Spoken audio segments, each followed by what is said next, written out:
গাছতলায় মূর্তি রেখে দেওয়া কতটা শাস্ত্রীয় এবং জলে মূর্তি ফেলে দেওয়াটা কতটা অশাস্ত্রীয়। আমরা ভক্তিভাবে পুজো করছি, আমরা নিষ্ঠাভাবে পুজো করছি, আমরা সাধ্য অনুযায়ী পুজো করছি, কিন্তু একটা ছোট্ট ভুলের জন্য আমাদের পুজোর ফলগুলো নিষ্ফল হয়ে যাচ্ছে। কখনো চিন্তা করে দেখেছেন? নমস্কার, আমি মৃণাল জ্যোতি চ্যানেলে আপনাদের সবাইকে স্বাগত। আজকে কার্তিক পুজো, আপনারা সবাই নিষ্ঠাভাবে ভক্তিভাবে কার্তিক পুজো করবেন এবং প্রহর অনুযায়ী যেভাবে নিয়ম আছে সেইভাবে আপনারা কার্তিক পুজো করবেন। কিন্তু দেখা যায় যে কার্তিক পুজো করার পর অনেকে কার্তিকের যে মূর্তি 1 বছর বাড়িতে রাখে এবং পুরনো মূর্তিটা কে গাছতলায় রেখে দেয়। আবার অনেকে পুজো হয়ে যাওয়ার পরে, পরের দিন দামোদর পুজো হয়ে যাওয়ার পরে সেই মূর্তিটাকে গাছতলায় গিয়ে রেখে দিয়ে আসে। এটা কতটা যুক্তিপূর্ণ?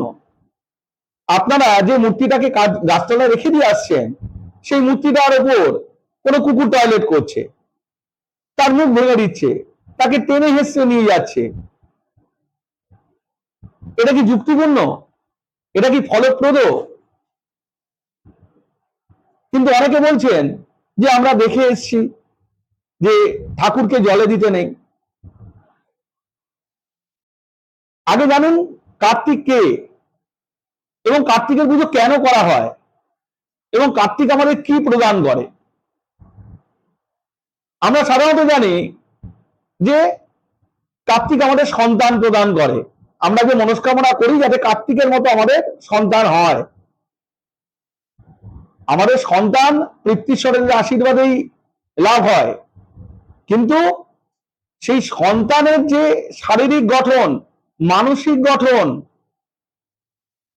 এবং কর্ম, আমরা সেটাকেই প্রার্থনা করি যেন কার্তিকের মতো হয়। মঙ্গলের অধিষ্ঠাত্রী দেবতা হচ্ছে কার্তিক। আমাদের কুষ্টিতে 10ম স্থানকে বলা হয় কর্মস্থান, যেটা হচ্ছে জেনিথ, হাই মেরিডিয়ান। আমাদের জীবনের মূল লক্ষ্য আমরা যাতে কর্মক্ষেত্রে যে কোনো ভাবে সাফল্য লাভ করি, এবং আমাদের কর্মক্ষেত্রটাকে যুদ্ধক্ষেত্রে বলা হয়েছে।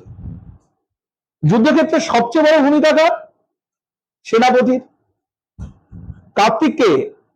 কার্তিক হচ্ছে দেবতাদের সেনাপতি। আজকে যুদ্ধে রাজার থেকেও কিন্তু সেনাপতির গুরুত্ব অনেক বেশি। তাই আমরা প্রার্থনা করি আমাদের ঘরে এমন একজন সেনাপতি আসুক, সে যে কোনো যুদ্ধে যেন জয়লাভ করে, যে কোনো যুদ্ধে যাতে মাথা ঠান্ডা রাখতে পারে, যে কোনো পরিস্থিতিতে যেন মোকাবিলা করার ক্ষমতা তার থাকে।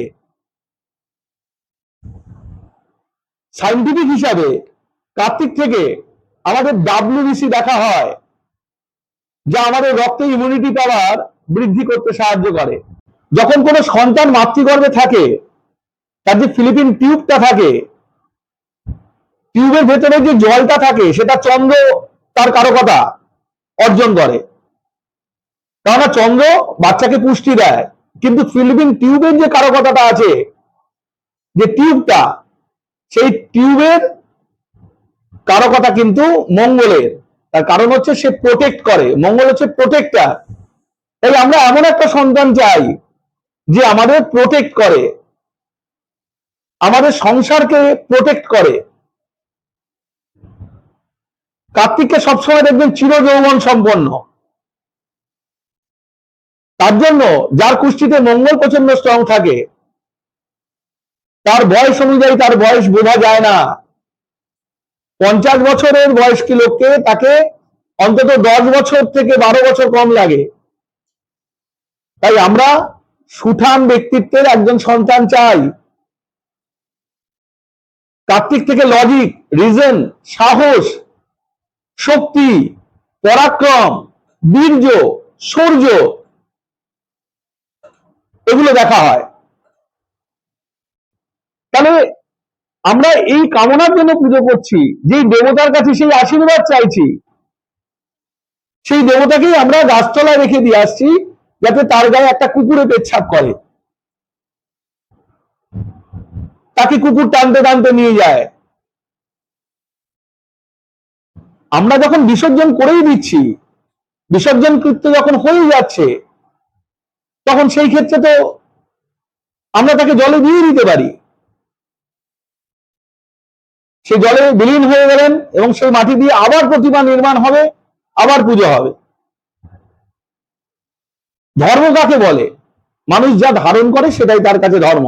দ্বিধাতু থেকে ধর্মের সবচেয়ে উৎপত্তি, অর্থাৎ ধারণ করা। এখন আপনাদেরই চিন্তা করতে হবে যে এই ক্ষেত্রে কি করা উচিত। ঠাকুরকে গাছতলায় রেখে দিয়ে আসা উচিত যাতে তার গায়ে কুকুর বিড়াল পেচ্ছাপ করে, নাকি জলে দিয়ে দেওয়া উচিত? সম্পূর্ণরূপে এই চিন্তা ভাবনাটা আপনাদের। দেখুন, যে কোনো পুজোর ফল লাভ করতে গেলে শুরু থেকে শেষ অবধি জায়গাটা নিজের সাধ্য মতো চেষ্টা করতে হয়, যতটা ভালোভাবে করা যায়, যতটা নিষ্ঠাভাবে করা যায়। তাই আমরা সবকিছু করলাম, কিন্তু এই জায়গায় ভুল করে ফেললাম। আমরা মূর্তি পুজো কেন করি? তার কারণ হচ্ছে, দেবতার আগেকার দিনে তো মূর্তির পুজো হতো না।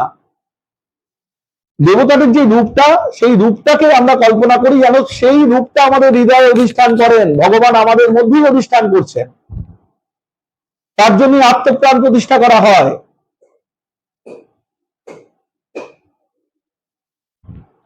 সেই রূপটা আমরা বিসর্জন ক্রিয়ার পরেও সেটা কিন্তু অক্ষুণ্ণই থাকে। আমাদের আত্মাকে গ্রেট সোল বলা হয়েছে।